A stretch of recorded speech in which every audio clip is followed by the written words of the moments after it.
Усіх вітаємо, любі друзі! В цьому випуску Мудрику вказали на двері з Челсі. Харків знайшов тренера на заміну Бартуловичу. Тоттенгем оформив трансфер екс-гравця Жирони. Офіційно тренер «Динамо Київ» покинув клуб. Любі друзі, підтримайте україномовний Ютуб вашим лайком цьому відео та поїхали дивитися новий випуск разом. Мудрику вказали на двері з Челсі. Лондонський Челсі відсторонив від тренувань з першою командою Вінгера збірної України Михайла Мудрика, який тепер перебуває на резервній базі. Про це повідомив BBC. Футболісти, які можуть змінити клуб до закриття трансферного вікна 1 вересня, включаючи нападників Ніколаса Джексона та Ліама Делапа, тренуються разом із командою Ю-21. Головний тренер аристократів Хабі Алонсо залишив під своїм керівництвом лише тих гравців, які зможуть розраховувати на регулярний ігровий час у новому сезоні. Але українець не потрапив до цього списку. Лондонський клуб також шукає варіанти для 25-річного Мудрика, який піде в оренду. Головним претендентом на українця вважається Ковентрі, який очолює Френк Лемпард.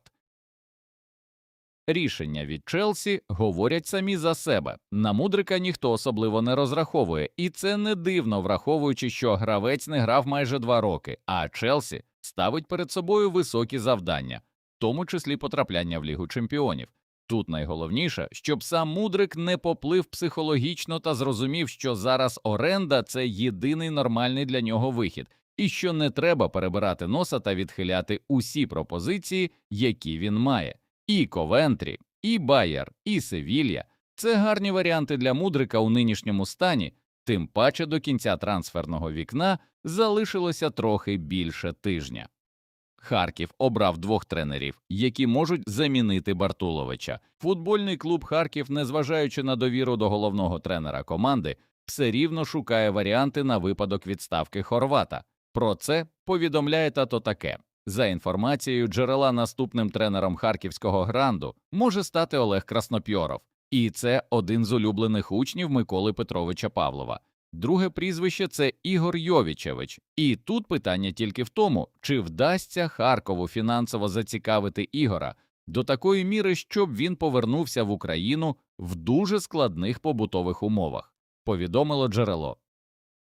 Головна проблема Харкова на даному етапі – це те, що розвиток клубу вийшов на такий рівень, якому, на жаль, головний тренер не досить відповідає. Харків зараз позиціонує себе новою силою в українському футболі. У клуба є значні фінансові вливання, але гра команди поки бажає залишатися кращою.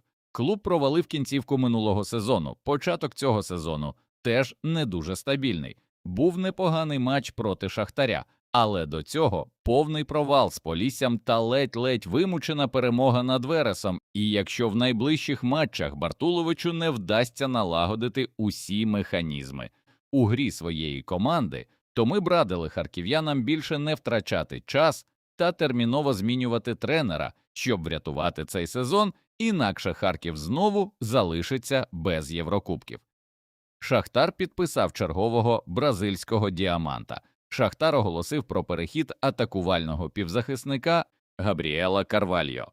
Бразилець приєднався до українського клубу з представника чемпіонату Саудівської Аравії Аль-Кадісі на правах оренди. Угода розрахована на 1 рік та передбачає право Шахтаря викупити контракт футболіста. Раніше повідомлялося, що сума потенційного викупу може становити 18 мільйонів євро. Карвальо є вихованцем бразильського «Інтера». За основну команду клубу він дебютував у червні 2 роки тому та загалом провів 30 матчів. У серпні минулого року півзахисник перейшов до Аль-Кадісі, за яку зіграв 12 матчів, забив 1 м'яч і зробив 2 гольові передачі. Футболіст є гравцем збірної Бразилії Ю-20. Після провалу з трансфером Мека Шахтар вирішив взяти не менш якісного бразильця. Габріел – це, мабуть, зараз один із найперспективніших гравців на своїй позиції атакувального хавбека. Але рік тому він вибрав гроші і поїхав на Близький Схід, де його кар'єра не особливо вдалася. Але перехід в Шахтар може реанімувати її. Тим паче позиція атакувального хава є дуже проблемною для Шахтаря. Бондаренко пішов, Педріньо та Марлон Гомес постійно травмовані, і тому бразилець відразу може стати гравцем старту. За стилістикою він дуже нагадує екс-футболіста Шахтаря Алана Патріка. Так само гарно працює з м'ячем та має феноменальну техніку, але є трохи повільним у плані бігової роботи. В будь-якому випадку Шахтар особливо нічого не втратить, адже оренда не передбачає обов'язкові викупи. Він може відбутися лише за бажанням гірників. Тоттенгем узгодив рекордний трансфер в історії клубу. Це буде екс-партнер Віктора Циганкова по Жироні. Тоттенгем та Манчестер Сіті узгодили трансфер лівого вінгера Савіньо за 93,5 мільйона євро плюс 5,7 мільйонів євро у вигляді бонусів, повідомляє видання Глобо.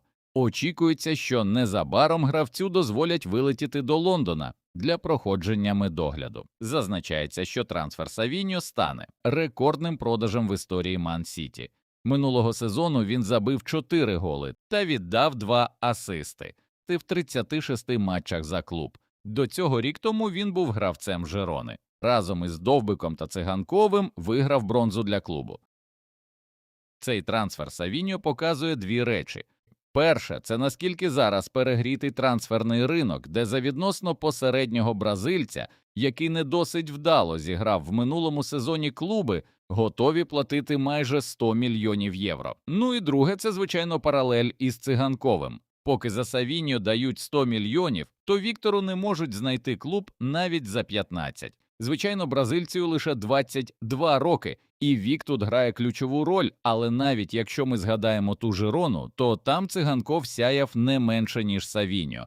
І проблема лише в тому, що Жирона чомусь вирішили тримати Віктора на поводку та не відпускати його, як інших футболістів, що не досить справедливо по відношенню до самого гравця. Кандидат до збірної України вилетів на місяць через важку травму. Захисник Житомирського Полісся Борис Крушинський, який є кандидатом на виклик до збірної України, опинився в лазареті через важку травму. Пошкодження, яке футболіст отримав у останньому матчі Прем'єр-ліги, виявилося серйознішим, ніж передбачалося спочатку. За інформацією «Та-то таке», травма задньої поверхні змусить захисника пропустити близько місяця.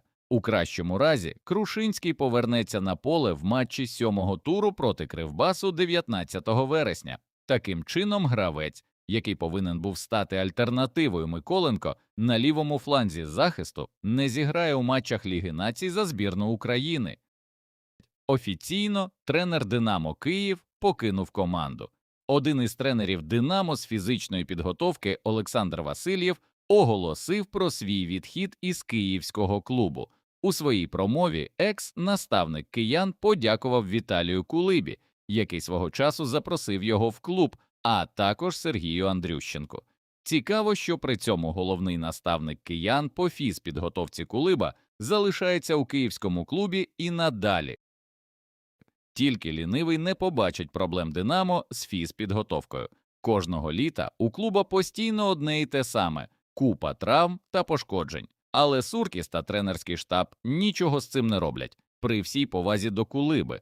Але є відчуття, що щось йде не так, і треба найняти більш якісного сучасного фахівця, бажано із-за кордону, який зможе нівелювати проблему масових травм у «Динамо». Але, схоже, Костюк з невибагливих та готовий терпіти кого завгодно, при умові, що його самого не звільнять з «Динамо Київ». Чим це все закінчиться, ми з вами і так прекрасно знаємо. А у нас на цьому все. Дякуємо, любі друзі, вам за ефір. Поставте, будь ласка, лайк цьому відео та підпишіться на канал. До нових зустрічей, бережіть себе та Україну.